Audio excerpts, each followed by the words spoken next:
I have the honor and pleasure of being here with Sumit Rai, and we just met, so I get to ask a lot of great questions. And you are the CEO of Cancer Check Labs. Yes. Okay, so why don't we get started right off the bat? If you could share a little bit about your background and how the heck did you get into this? Sure. So, unfortunately, after my kind of first career in Silicon Valley as a tech entrepreneur, I sold the company, and then 3 months later, my only sibling, my younger sister, got diagnosed with cancer, and a year and a half later passed away. And that's how and why I got into cancer 15 years ago. And so I'm very involved in it. Obviously, developed this technology, this screening test that can detect stage zero solid tumors, breast cancer, lung, prostate, ovarian, uterine, brain, skin, thyroid, adrenal, gastric, so on and so forth, all the organ tumors. And then also run two nonprofits, 501(c)(3s in the cancer space. Okay, so tell us a little bit more about the labs that you do. So I'm assuming these are blood tests that you're able to utilize. It is a blood test. And so what ends up happening is if you have a solid tumor, again, lung, breast, colorectal, pancreatic, whatever the case might be, the primary tumor itself, the lump, generally does not kill you. What Right. kills you is the tumor sheds tumor cells that circulate through your bloodstream that are known as circulating tumor cells, or CTCs, the acronym for short. And the CTCs, the circulating tumor cells, spread the cancer in your body in a process known as metastasis, and the metastatic effects are fatal. That's how people die from cancer. They don't die from this lump. Now, Right. a lot is known about CTCs. Few key things. Number one, CTCs are known to be the drivers of metastasis, the spread of cancer throughout the body. Number two, CTCs are known to not be present in healthy blood composition. Healthy blood should not have CTCs. If you don't have an underlying tumor, there should not be something shooting off tumor cells into your bloodstream. They need to come from somewhere. They need a source, an origin. And number three, CTCs are known to be homologous, meaning similar to the primary tumor, because they're literally cells of the primary tumor that are floating around your blood. They're little mini-me's, right? Right. Micromodels. So what we did was, over the past 15 years, we developed a technology that can extract these circulating tumor cells from large samples of blood. And so we could get a statistically, clinically, commercially interesting sample of blood, which is 40 ml, not 4, which is sort of what they use for research today. And from that, we can send it to our lab, which is in Medical District in Dallas. We can process it, and we can extract these circulating tumor cells whole and intact. And what that enables us to do is take those cells and physically place them on glass slides, just like tissue, because it is a cellular tissue, and it allows us to stain it just like tissue, because again, it is tissue, and then give it to a pathologist to examine, which is a physician that's trained at looking at tissue biopsies, cells and tissue. And so the output is actually a tissue biopsy report. It's a board certified pathology report because they're looking at the actual tumor cells on a slide. Right. So you're doing that without actually having to do a biopsy, which is Mm-hmm. great. Critical. My experience with tumors is when you start cutting into them, even a small amount for a biopsy, then you're opening something up, right? And putting the person at potential risk of metastasis because now things can go spread faster. Yep, that's correct. So one of the known side effects of surgery, right? One of the concerns around it is that when you take this tumor and you cut it with a cold hard knife, what are you going to do? You're going to disperse all these cells into the bloodstream and it can spread. So one of the known side effects of surgical intervention is basically increased and accelerated metastasis. Now they have to get rid of the primary tumor, so it's sort of a rock and a hard place. They have to cut it out. They have to get rid of it, but that is one of the risks. Now, when you talk about doing a biopsy, a surgical biopsy, that's basically just a mini surgery. It's just a matter of scale, but you're cutting the tumor, right, in order to grab that tissue. Right. I'm a big believer in my own journey that I did a core needle biopsy Hmm. and they took 24 samples on one side of a line of calcified cells and 25 samples on the other. Hmm. And until then, I think I probably would have died with that in place and that opened things up, Sure. put me at risk for metastasis, which eventually happened with stress and things like that. And then Yes. wild. Yeah, no, it's tricky. I mean, like we were chatting a little bit before we started, just traditional therapy today has so many challenges. I mean, if you think about it, you have surgery, you have radiation, and you have chemo largely. So Right. think about what that is. I mean, surgery is cutting you, radiation is burning you, and chemo is poisoning you. So they Correct. talk and say, hey, we have this great cure for you. We're going to cut you, we're going to burn you, and we're going to poison you, and you're going to be great after that. It just doesn't sound right, right? No, no, and I was so fortunate that my naturopath had me read a book called Tripping Over the Truth, and it goes through in detail how that standard of care came about. And one of the things I learned reading about chemotherapy is it's mustard gas, right? So when you're dealing with cancer, you're dealing with an immune system issue, you're dealing with some type of toxic burden in the body, right? And now you're going to add a bigger toxic load, and radiation we know causes cancer. So you're going to add those things in, and there's no way that the whole person can actually start to heal from that, right? Because you're further suppressing the body's natural ability to heal from that. Hmm. Yeah, no, totally. It's difficult. And one of the other issues with chemo in particular is they really don't know what works. It works. And so you go through all these rounds of chemo, multiple drugs at a time. Well, oftentimes if the cancer doesn't kill you, the chemo will, because Right. it's so toxic, it's so poisonous. And the reason it's so toxic is because they're throwing spaghetti at the wall, hoping something works. But in Yes. doing so, they throw so many drugs at you in so many rounds, you're going to end up with, hepatotoxicity in your liver. You're going to end up with nephrotoxicity in your kidney. You're going to end up with immunocompromisation, which makes you susceptible to all kinds of infections. And it's just, it's dangerous, right? Which is why a Right. lot of people nowadays are electing to look at alternate treatment modalities. Now, I understand why we had chemo and why we still have it. We need something, but Right. but I think there's a lot of progress that can be made. I think even immunotherapies are so much better, in my opinion, because they're more tolerable, they're not as toxic, and they are leveraging your immune system. Right. With cancer, interestingly, one of the things people don't realize, like, I get this question a lot, doesn't everyone have cancer cells? Yeah. Well, yes and no, sort of. It's a very subtle nuance there. So what ends up happening is we are living biological organisms. As living biological organisms, we constantly have cellular turnover. Old cells die, new cells are formed, old cells die, new cells are formed, old cells die, new cells are formed. This cycle continues throughout our life. And Right. sometimes, our body makes mistakes. It creates erroneous, mutated, precancerous replications. Fortunately, our immune system knows how to recognize those and destroys them, our white blood cells. Right. And we don't even know it, right? It's just happening behind the scenes, under the surface. We're not even aware that that process is happening. Every second of every day, it's happening. Right. Because we have how many billions and billions and billions of replications ongoing. So it's happening all the time, right?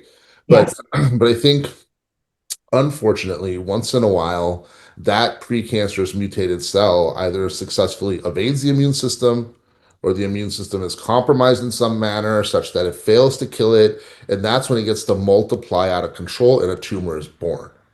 Right. And then once that tumor is born, it basically has set up base camp, that primary tumor. And what it wants to do is it wants to spread. It sends out its little Vikings, It right? wants to grow, right? It wants to keep going. I mean, Yeah. it's a living organism. It's a mutated living organism.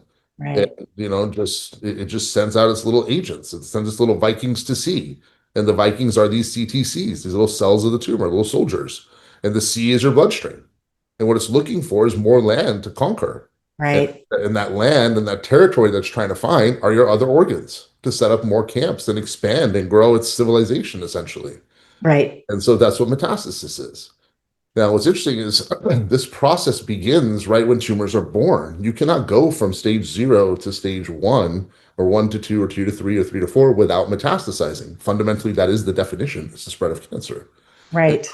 when tumors are born, like breast cancer, for example, 1 gram of breast cancer, which is nothing, 1 gram is not even palpable. You cannot feel it. In fact, it is so small, they will typically refuse to biopsy because they will either miss or they will not procure enough tissue. And so if you can't biopsy, you can't diagnose. Right. So 1 gram, which is not palpable, which is not biopsiable, which is not diagnosable, kicks up to 3.2 million CTCs a day into your bloodstream. So Wow. there are millions and millions of these cells at like stage 0 that are floating around your blood, which is Right. why, at Cancer Check Labs, like we can and have detected stage 0 cancers on a blood draw. Right.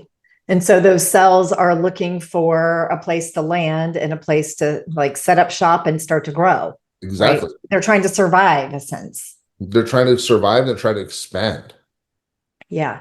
Okay. right? It would be beyond just survival because they want to grow, they want more of them, they want to multiply, they want to take over your body. So Sumit, tell more about how does the blood test work? Give a little bit of the science behind it and how it works. And then once you have this information, what does somebody then do Yeah. to, So once they find out, yes, you have CTCs going around in your body. sure. So the way it works is we send you a kit, and there's two ways to first of all procure the kit really.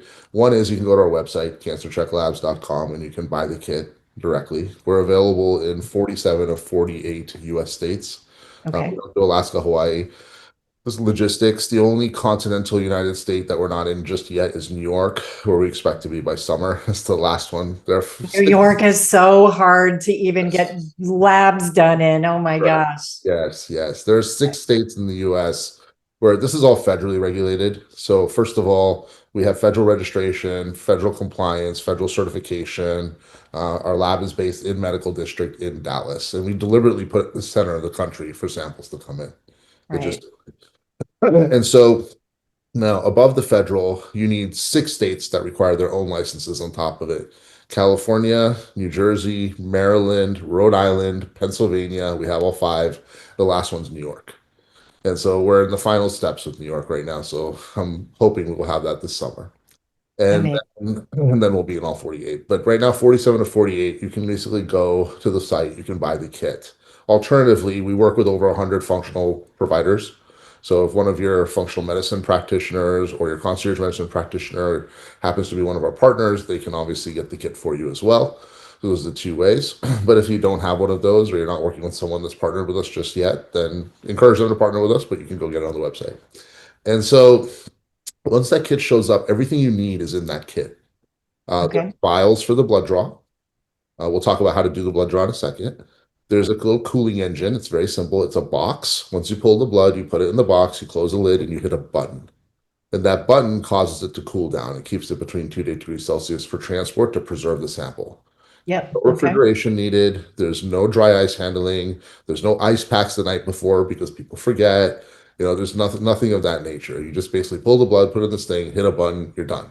In that kit is also a prepaid FedEx priority overnight label that will overnight it to our lab and medical district will be processed the next day.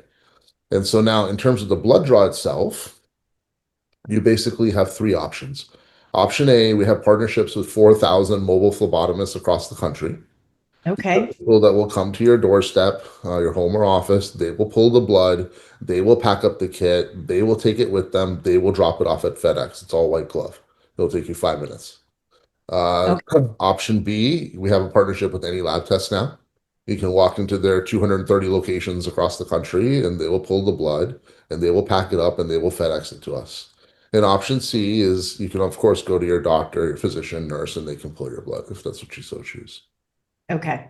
So many ways. And then so you get the blood drawn and then you get the results. Do they come electronically to the practitioner that you're working with and the person who's doing the draw, or like what does that look like? The notification process of, hey, we found circulating tumor cells, CTCs in your body. And then do you stage it? So do you know it's like stage 0, stage 1? How does that work? Yes. So once we find the circulating tumor, so first of all, hopefully we don't. Hopefully you're negative, and hopefully come back and say we didn't find anything. That's what we want. But if we do find something, and we do find positives, obviously, then the next step is basically imaging. Because Okay. then you want to go into imaging and you want to see where it is potentially. So imaging would be like a PET scan or an ultrasound or something like that. Yes. So most oncologists will recommend a PET CT with contrast Right. afterwards, from typically base of skull to top of thigh.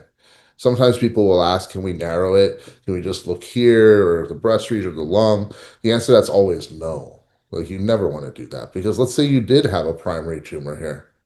How do you know it didn't spread to your liver, your pancreas, your stomach? Right. You need to do a comprehensive imaging to see that.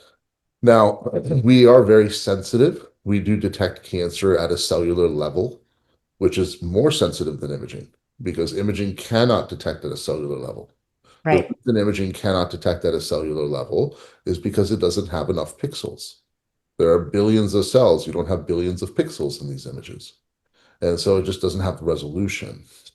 We've had cases occasionally where we'll have a positive on our test, they'll be negative on a PET CT, Mhm. and 6 months later they'll be positive with two lumps in their throat, Right. right? Because we'll pick it up, and that's really that window which I think is going to be game changing because that's when it's so early. Potentially, your immune system can really do a lot, and what we're seeing is a lot of health optimization protocols with functional practitioners, naturopaths that are trying to get involved earlier than you even can get with traditional medicine because it's very reactive, right? We had a situation where we found a positive. They had a bump on prostate. There was mass, and they refused to treat it. They said it's too early. Come back. It has to grow before we can do surgery, which is to me just kind of bizarre, right? Like Right. this person has cancer. You're looking at a mass. Why in the world would you let it grow? Right. Yeah, and most likely spread, right? And the chances of spreading higher. So is there anybody, somebody 10 years ago who had metastasized cancer? Is there anybody who shouldn't do this test? Why wouldn't everybody in their 20s get a test and have a baseline? And then how often should somebody test if they've never had cancer versus somebody who's had cancer, like me? So So generally, if people are healthy, we recommend kind of once a year. And frankly, the reason for that is behavioral training. People are just accustomed and trained to do annual checkups, annual physicals, yearly, and there's nothing biologically magical about 365 days versus 289 versus 512. It's just how people are trained. Right. So the short answer we give people is do it at least annually. However, if you have risk factors, you're a smoker, you have a genetic history, you have occupational hazards, you're a firefighter, you work in a nuclear power plant, then you might want to do every 6 months. Okay. Okay, now that's for people that are presumed healthy. What you're asking about is in a separate application of the same test, but basically, I had cancer, I survived cancer, it's presumably gone, right? Hopefully, and now we want to see what's going on post that. So there's two things you're looking for there. One is called MRD, which is minimum residual disease, which is did they get all of it basically? Right. Is it all gone actually? And the second is even if it is all gone and they did get all of it, did it recur? Right. Right? So you're looking for MRD and you're looking for recurrence, both of which you can spot if you have circulating tumor cells in your bloodstream. Because again, if it's all gone and it's not recurred, there should not be something shedding tumor cells into your blood. Right. You should have a clean screen. Right. Okay. Perfect. And so somebody like that, so somebody like me, I should be probably doing it twice a year, Probably. perhaps. Yes. As a survivor, yes. Yeah. A thriver. Thriver. Thriver. Yeah. I like that. That's better It's better. Yeah. The energy is way better. for Um, sure. Okay, so yeah, so once you run the labs, then is your part complete, or are you working on any, because what I learned going through my journey is that there are certain plants, there are certain, protocols you can use for CTCs that are different than active cancer, right? And a lot of things like the chemo and radiation do not destroy CTCs, right? Right. So Things like it's turmeric, there are certain herbs and things like that. So do you work with that at all, or do you support any practitioners with protocols, or does your study and the work you're doing looking at solutions to take care of CTC? Sorry, that was a lot of questions I threw you. Sure. No, that's a good question. I'll start by saying we're a lab. We're not in the practice of medicine, so we don't treat patients, right? We're not practicing medicine. We're not doctors. We run a lab with the technology and this test and ability to extract these cells. From there, you go to someone to treat you. Now, we have many partners, right? We work with over 100 functional practices. We have advisory councils with some of the best longevity and functional doctors in the world. We have medical councils and advisory boards with, oncologists and hematologists and so on and so forth. And we know obviously primary care physicians. So if someone needs to be referred to someone to help them, whether that is functional, whether that is traditional, whether that is oncology, whether that is naturopathic, whatever the case might be, we have relationships in all of those disciplines and can certainly point people in the right direction. Got it. Now, in terms of our technology, the ability, taking CTCs out of blood is actually not new. People have been doing this for 30 plus years, right? That's a simple Google search on CTCs would reveal thousands and thousands of papers on CTCs. They're extremely well understood. The reason they're extremely well understood is because people have been extracting them from blood and studying them.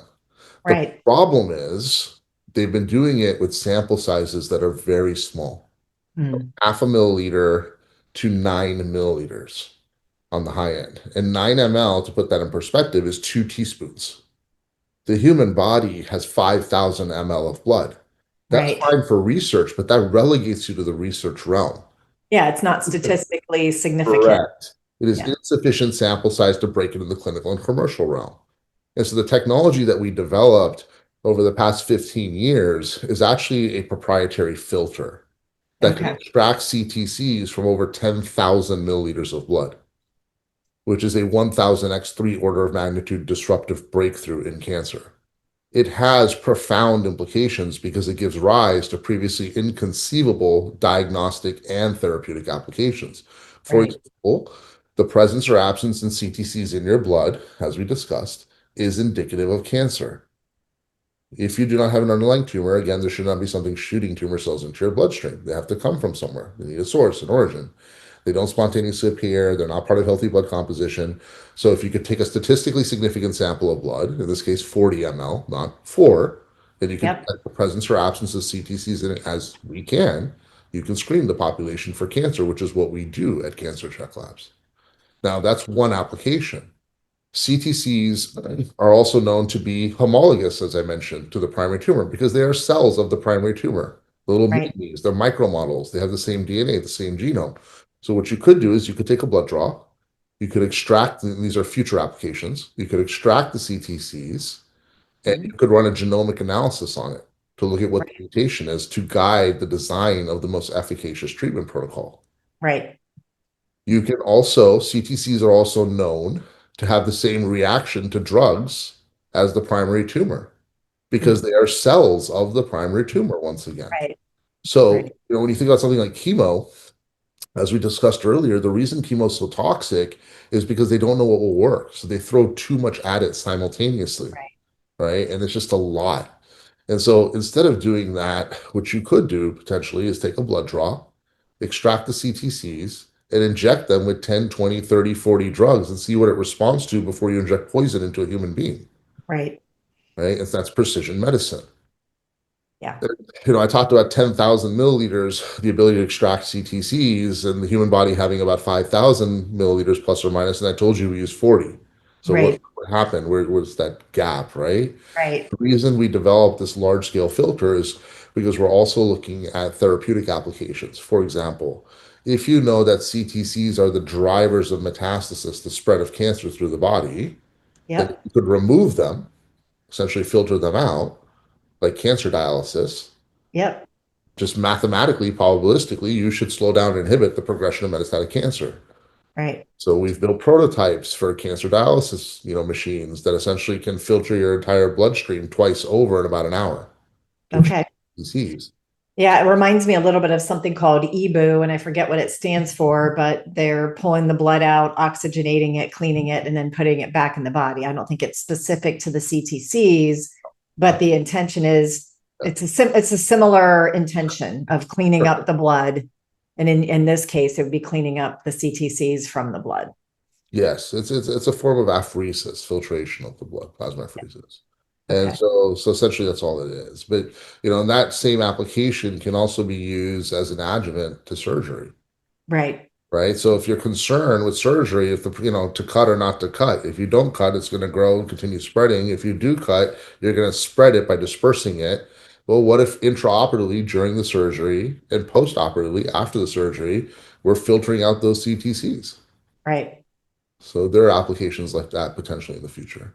Yeah, that's pretty amazing. So share a little bit about your two nonprofits and Sure. how people can find you and donate and support and all of that. So I'll start with so the one I started 13 years ago was for my sister. It's called Cure Sonia. Her name was Sonia, and in that one, we're not really seeking donations. That's kind of funded by our family and personally, but we fund cancer research at MD Anderson, Stanford, USC, City of Hope. We do financial assistance for underprivileged families that cannot pay for their cancer care. I am one of the largest registrars of bone marrow donors in the world. I've registered over 10,000 people in 300 drives across 60 cities. I was nominated for the National Board of LS, Leukemia Wow. Lymphoma Society for my contributions to combating cancer. I've been nominated for my PhDs in cancer biology because of this. The second nonprofit, we are seeking donations. We started last year. It's another federal 501c3. It's called Save a Firefighter. We're Okay. raising funds to screen all the firefighters in the country. Firefighters, unfortunately, have up to 3 times the incidence of cancer as the normal population. Yeah. Fire because of the hazardous exposure that they endure as first responders. And firefighters don't generally die from fires and collapsing buildings. They die from cancer. Sir. It's Yep. 74% line of duty death. It's like 3 out of 4. It's staggering. Right. So they really desperately need screening for the service they provide. Obviously, the cities and counties don't provide budget for that, generally speaking. Right. And so we're raising funds to do that. We're also donating a lot of tests. Okay. Amazing. But yeah, if anyone wants to go check that out, go to saveafirefighter.com, make a donation. It'll be Okay. appreciated. Yeah. Perfect. Amazing. I'm trying to think if there's any other question that I would want to ask. I think you've done a phenomenal job. I'm really excited about this. I have a practice here. I work with a lot of cancer folks. I sit on the board for Dr. Nasha Winters. Okay. And so it's a passion of mine being on the other side Of course. and, giving people tools that are not so invasive and, kind of taking our chances unknown to be able. And, I think there are so many good things happening in the world around health and holistic health and all that, and things that still need to shift. I know, when I went through my experience, it was here are the standard of care and this is all you get. And so I had to army crawl my way and create my own blueprint. And it was a full-time job and it was, hundreds of thousands of dollars. And so anything we can do to make that process easier, supportive, and, I love the term precision medicine, because in many ways we've taken the allopathic model of one size fits all and we've brought it over to the holistic side. And I'm like, no, it's unique. The reason that I had my cancer experience and somebody else are very different. Sure. And so, and the factors, right? There's so many genetic factors and lifestyle factors and all that go into it. So I love that you're giving people an easy way to do this. And I certainly will be using it in my practice as well. Wonderful. No, I appreciate that. And so happy to see you on the other side thriving. Yes, thriving. And so website, cancerchecklabs.com, Yes. Facebook, Instagram, the same names, Cancer Check Yes. Labs. Yes. Awesome. And then saveafirefighter.com on the And nonprofit. saveafirefighter.com. And then Cure Sonia, which I love that you did that in honor of your sister. Thank you. So, well, thank you so much for being here. Such an honor and exciting that you're doing this really important work. So I will do everything I can to get it out there. Thank you. Much appreciated. Thank you for having me. Yeah, you got it. Thank you.